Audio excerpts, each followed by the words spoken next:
Jumping into a new track for the first time can be a pretty daunting experience, especially when you have a race fast approaching on that track. Today, I'm going to show you the process I go through to learn a new track and get ready for a race. Now, my approach here isn't gospel and it almost certainly won't work for everyone, but hopefully by watching how I go about things, you can take something from this that'll help when you come to learn some new tracks yourself. It's worth noting, there are plenty of track guides out there on YouTube for pretty much any track and car combination you can think of, but this guide is aimed at those who would rather learn things themselves over just being told the best way to do something. But before we dive in, if you're new here, welcome to the channel. Please consider hitting that subscribe button so you don't miss any future uploads. Hit that like button if you enjoy the content, and make sure you leave your own tips for learning tracks down in the comments below. All that being said, let's go and learn something, eh?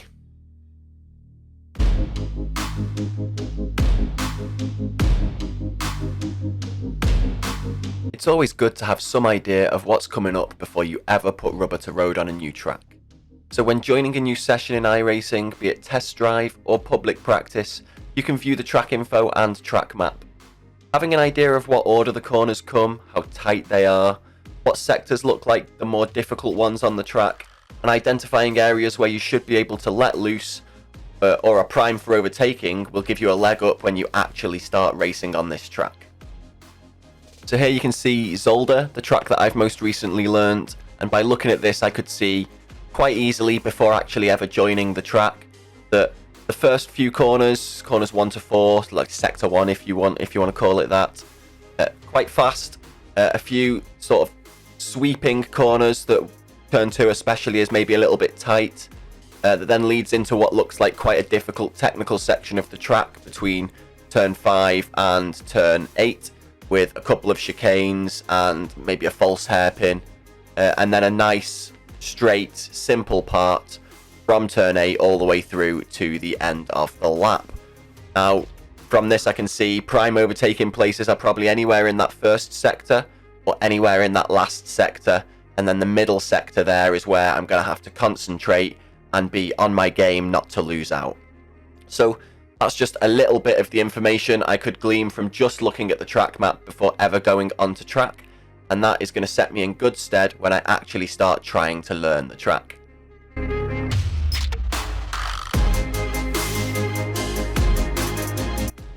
Now it's time to actually get some rubber on the road.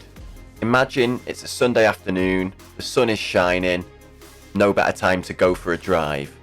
So boot up a test drive session and head out onto the track with the idea of just getting an idea of the flow of the track, looking for braking markers as you go, and figuring out how much you can push on each corner. Now, you're not trying to set a fast time here, you are just getting a feel for how the track actually drives. So take your time, don't feel any pressure. If you end up spinning out on a few corners, remember that for the next time round, but just take it nice and easy. Try and stay on the track and get an idea of how the track actually flows.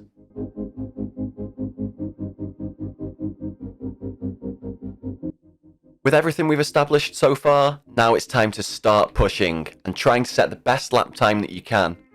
Take note of the areas of the track that you're having a hard time with, and then commit some time using the new active reset function that iRacing has provided to practice those areas a little more later on.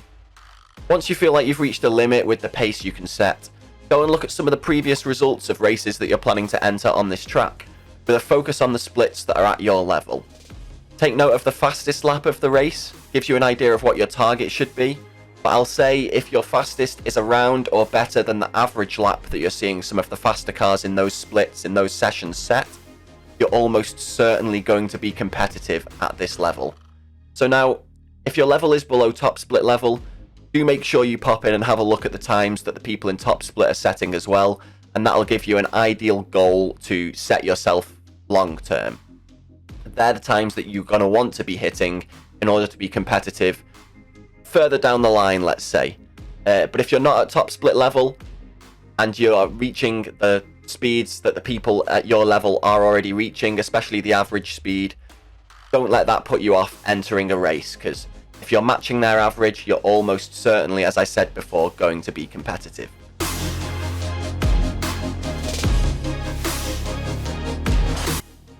If after your practice, there are still areas of the track that you're not feeling too comfortable with, go and find a track guide or two on YouTube and watch how these guys take the corners, then boot back into a test drive and give it a go yourself. You may find that their approach is even more uncomfortable than what you are actually doing, but it's likely that you will find some speed doing this. I did it for the first chicane at Zolder. From driving around myself, I was staying in third and trying to maintain speed, straight lining the chicane as much as possible while trying to avoid the curbs. But I found that I couldn't reliably turn it in enough every time I tried to do that. So after watching a guide, I decided to start shedding a bit more speed, dropping to second, and then cutting a little bit of the curb on entry and of exit of the chicane, and that not only improved my lap time, but made me feel much more comfortable in that part of the track. So that's it from me today, folks. I hope you found this useful and that you can take something from here to help you improve the way you learn tracks yourself. Don't forget to like and subscribe and all the good stuff that YouTube likes, and leave your own tips in the comments down below. As always, I have been Deej. You guys have been awesome, and I will see you in the next one.